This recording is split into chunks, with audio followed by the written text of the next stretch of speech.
વિદ્યા સંકુલની અંદર આપ સર્વેનું હાર્દિક સ્વાગત છે।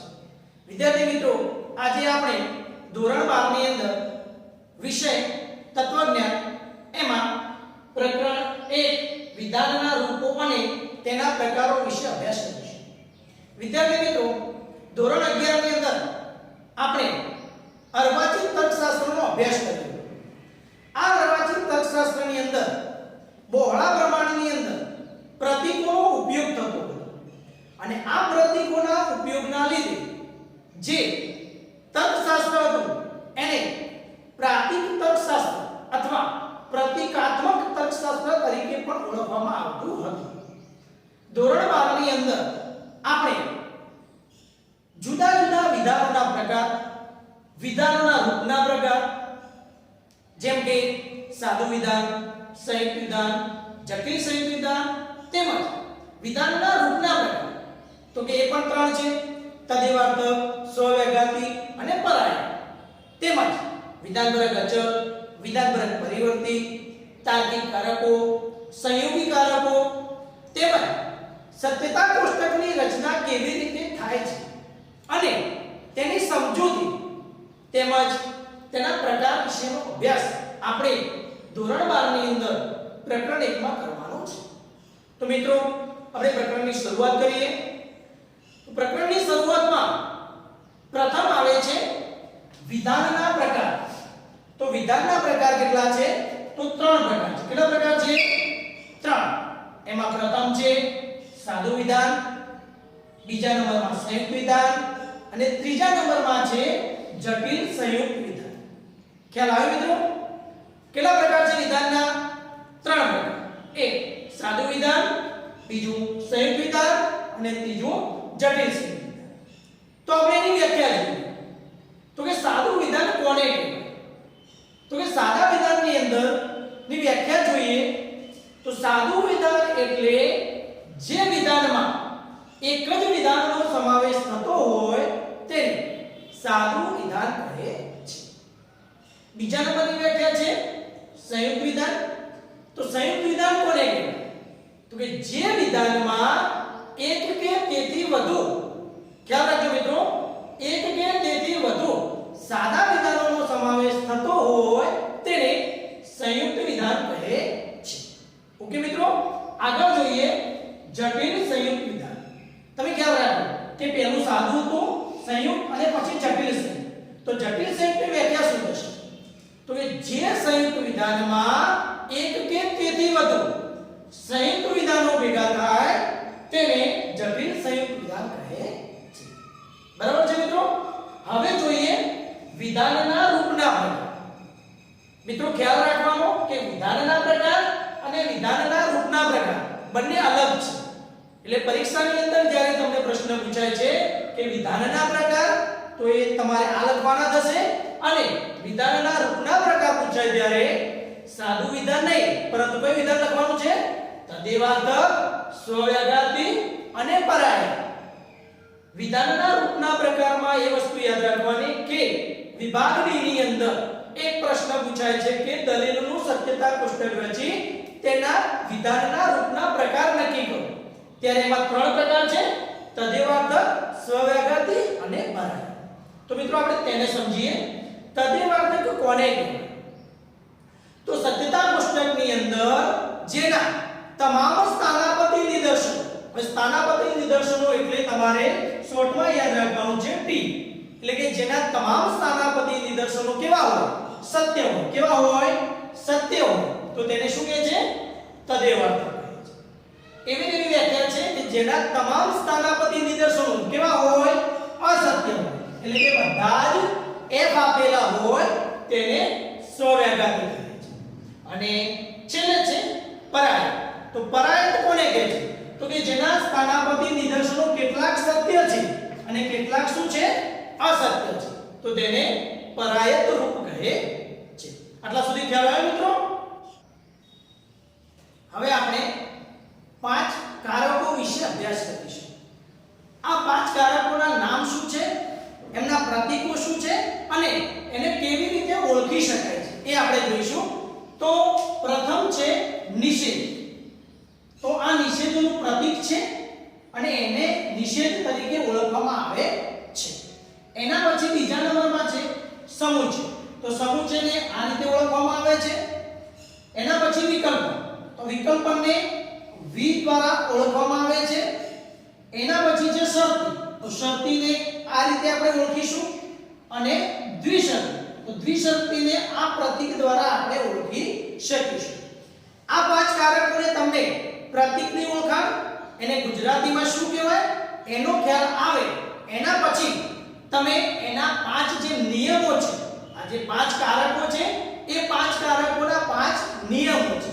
એ પાંચ નિયમો જો તમને આવડી જાય તો તમે આગળના દાખલા જે આવશે એ સરળતાથી તમે ગણી શકશો. તો આપણે એ નિયમોને જોઈએ. એ નિયમોના પાંચ કોઠા છે જે તમે અહીંયા જોઈ શકો છો. પ્રથમ છે નિષેધ. તો નિષેધ એ એકમુખી કારક છે. નિષેધ એ કેવું કારક છે? એકમુખી. એટલા માટે એકમુખી એટલે એનું સાદું વિધાન કેટલા હોય? એક જ હોય.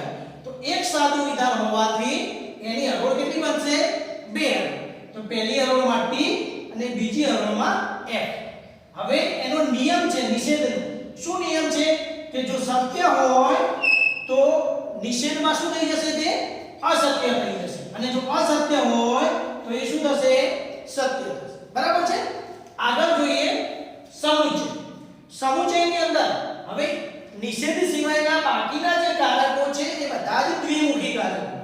એટલે કે બે મુખવાળા. એ વિધાનની બંને બાજુ લાગુ પડશે. એની અંદર બે સાદા વિધાનો હોવાથી ચાર હરોળ બને છે. કેટલી હરોળ બને છે? ચાર હરોળ બને છે. એ ચાર હરોળની અંદર પ્રથમ બે t અને બાકીના બે f અને પછી tf tf આ નિયમ પ્રમાણે આવશે. હવે આપણે જોઈશું સમુચયનો નિયમ. તો નિયમ શું કહેવા માંગે છે?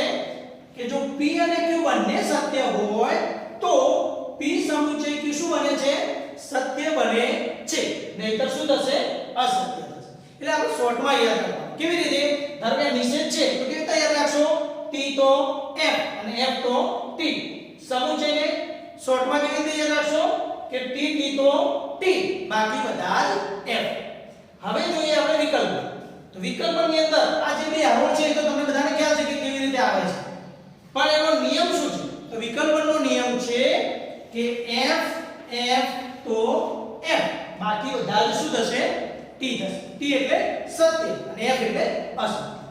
એના પછી છે શરતી. તો આ તમને ખ્યાલ છે કેવી રીતે બને છે, આગળ સમજાવીએ પ્રમાણે. તો શરતીનો નિયમ શું છે? tf તો શું થશે? f બાકી બધા જ t. અને લાસ્ટમાં છે દ્વિશરતી. તો દ્વિશરતીમાં બે નિયમ ભેગા થાય છે એ તમારે ધ્યાનમાં રાખવાનું. કેવી રીતે? તો કે t હોય તો પણ t થશે અને અહીંયા છેલ્લે જુઓ f હોય તો પણ t થશે. બાકીના બધા જ f થશે. તો આ પાંચ નિયમોને અને પાંચ કોઠાઓને કેવી રીતે યાદ રાખવા? તો જોઈએ આપણે. ટૂંકમાં તમારે યાદ રાખવાનું છે કે t આપેલો હોય નિષેધની અંદર તો t નો f થઈ જશે અને f આપેલો હોય તો t થઈ જશે. સમુચયની અંદર યાદ રાખવાનું કે t આપેલા હોય તો t થશે, બાકી બધા જ f થશે. અને છેલ્લે વિકલ્પમાં યાદ રાખવાનું કે f હોય તો f બાકી બધા જ t થશે. શરતીમાં tf તો f બાકી બધા જ t અને દ્વિશરતીમાં tt તો પણ t અને ff તો પણ t. જો આ પાંચ કોઠા તમે યાદ રાખશો તો વિભાગ C ની અંદર બે ગુણમાં કેટલા ગુણમાં? બે ગુણમાં આવો કોઠો પણ પૂછાશે. સૂચના એવી હશે કે વિકલ્પનો સત્યતા કોષ્ટક રચો. તો તમારે આ જે વિકલ્પનો સત્યતા કોષ્ટક છે આવો રચવાનો થશે જે બે ગુણમાં પૂછાય છે. બીજાનો ઉપયોગ ક્યાં થશે? આપણે જ્યારે દાખલા ગણીશું અને પછી આપણે દાખલો જોઈશું તો એ દાખલાની અંદર આનો કેવી રીતે ઉપયોગ થાય છે એ પણ તમને શીખવીશું. તો ક્લિયર વિદ્યાર્થી મિત્રો? શોર્ટમાં કેવી રીતે યાદ રાખવાનો? ચલો આપણે બધા એક સાથે બોલીએ તો નિષેધ t તો f અને f તો t. બીજા નંબરમાં છે સમુચય. કેવી રીતે યાદ રાખશો? t તો t બાકી બધા જ f. વિકલ્પને યાદ રાખીશું તો કે છે f તો f બાકી બધા જ t. શરતીમાં યાદ રાખીશું કે tf તો f અને બાકી બધા જ t. અને દ્વિશરતીમાં યાદ રાખીશું tt તો t અને ff તો પણ t બાકી બધા જ શું થશે? f. યાદ રહેશે મિત્રો? હવે આપણે દાખલા જોઈએ. દાખલો જોઈશું જે આપણે હમણાં નિયમ જોયા પાંચ કારકો કેટલા કારકો હતા પાંચ કારકો એકવાર આપણે અહીંયા યાદ કરી લઈએ પાંચ કારકો કયા કયા તો કે પહેલા શું હતો નિષેધ બીજામાં સમુચય વિકલ્પ શરતી અને દ્વિશરતી આપણને ભૂલ ના પડે એટલે બાજુમાં આપણે એક નિયમ એકવાર લખી દઈએ એટલે દાખલો આપણો ક્યારે ખોટો ન પડે નિષેધમાં યાદ રાખવાનું હતું કે t તો f અને f તો t બરાબર છે સમુચયમાં શું યાદ રાખવાનું કે t તો t વિકલ્પમાં યાદ રાખવાનું શું યાદ રાખશું વિકલ્પમાં f તો f શરતીમાં tf તો f અને દ્વિશરતીમાં tt તો પણ t અને ff તો પણ t આવી રીતે શોર્ટમાં તમારે નિયમ પહેલા તૈયાર કરી લેવાના બરાબર છે હવે આપણે દાખલાની શરૂઆત કરીએ દાખલાની શરૂઆત કરતા પહેલા ધ્યાનમાં રાખવાનું કે રકમ એકવાર બરાબર વાંચી લેવાની રકમ છે p શરતી q સમુચય p તો આની અંદર પહેલા તમારે સમજવાનું શું સમજવાનું છે કે આમાં સાદા વિધાનોની સંખ્યા કેટલી છે તો મગજમાં પ્રશ્ન ઉદ્ભવે કે સાદા વિધાનો કોને કહેવાય તો તમે યાદ રાખી શકો કે આની અંદર ABCD ના જેટલા અક્ષર આપેલા છે એને તમે સાદું વિધાન તરીકે ઓળખી શકો તો આપણે જોઈએ તો આની અંદર શું છે પહેલા P Q અને ફરી P પણ એકનો એક અક્ષર બે વાર આવે ત્રણ વાર આવે ચાર વાર આવે પરંતુ તમારે એને ગણવાનું કેટલી વાર એક જ તો આપણે P બે વાર છે પણ ગણવાનું કેટલી વાર એક વાર એટલે એક સાદું વિધાન અને એક આ બે સાદું કેટલા સાદા વિધાનો થયા બે સાદા વિધાન અહીંયા તમને સમજાઈ ગયા હવે બે સાદા વિધાનો થાય તો એની હરોળ કેટલી આવે પાછો મનમાં પ્રશ્ન ઉદ્ભવે કે હરોળ કોને કહેવાય અને સ્તંભ કોને કહેવાય તો જે આ આડી લાઈનો છે એને હરોળ કહીશું અને જે ઊભી લાઈન છે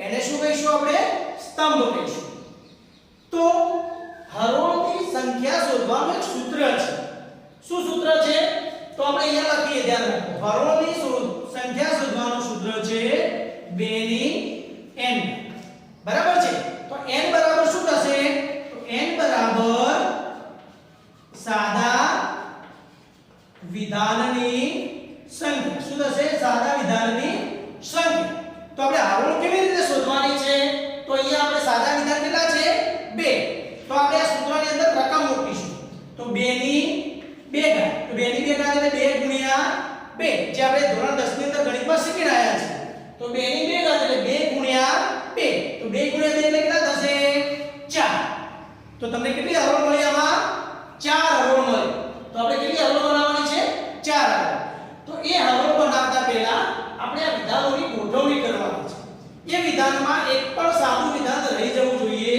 નહીં તો ચલો પ્રથમ p આપેલું છે તો પહેલા બે સાદા વિધાન લખી દો p અને q સાદા વિધાન છે એટલે લખી દો બીજા નંબરમાં આપણે જ્યારે સત્યતા કોષ્ટક રચ્યા ત્યારે તમને કહ્યું હતું કે બે સાદા વિધાનો આપેલા છે તો હરોળ 4 બને છે તો 1 2 3 અને 4 આ ચાર હરોળની અંદર કેટલા t અને કેટલા f એ આપણે સત્યતા કોષ્ટકમાં જોઈ ગયા છે તો પ્રથમ 2 t આવશે અને 2 f આવશે પછી શું થશે tf tf આટલું તમારે આ દાખલાની અંદર પહેલા કરી દેવાનું છે જે બધાને એક જેવું છે હવે આપણે દાખલાની શરૂઆત કરીએ ત્યારે p અને q બંને સાદા વિધાન આપેલા છે તો એને શોધવા માટે આપણે સૌથી પ્રથમ કયું કારક શોધવાનું છે શરતી તો આપણે અહીંયા શું શોધીશું p શરતી q આપણને ભૂલ ના પડે એટલે આપણે નીચે લખવાનું છે p કયા નંબરમાં છે 1 નંબરમાં q કયા નંબરમાં છે તો કે 2 નંબર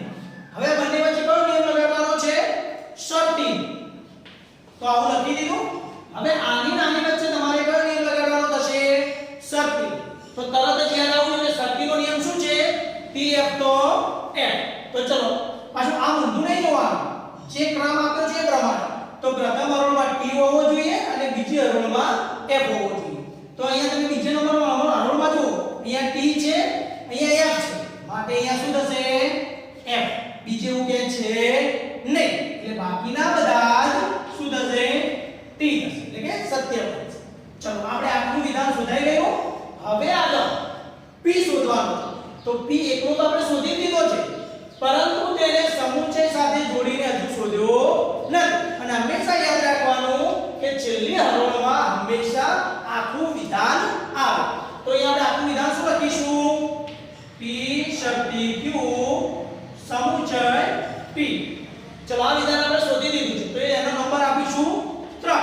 અને p એ કયા નંબર પર છે 1 નંબર બંને વચ્ચે કયો નિયમ લગાડીશું શરતી નહીં કયો સમુચયનો નિયમ શરતી તો આની અંદર આવી ગઈ એ તો આખું વિધાન શોધી દીધું છે આપણે સમુચય શોધીશું તો આપણે 3 અને 1 સમુચયનો નિયમ યાદ કરવાનો શું આવે t તો t તો જો અહીંયા t છે અને અહીંયા પણ t છે તો t તો t ચલો બીજે ક્યાં t છે નથી તો બાકીના બધા જ શું થશે f શું થશે f થશે આ આપણો દાખલો અહીંયા પૂરો થાય છે આ દાખલામાં યાદ રાખવાનું કે હંમેશા આખી જે રકમ છે હંમેશા ક્યાં આવશે છેલ્લે આવશે આપણું યાદ રહેશે આ દાખલાની પ્રેક્ટિસ તમારે કરવી હોય તો હું ડિસ્ક્રિપ્શનની અંદર આની જે રકમો મૂકીશ એ તમારે ગણવાની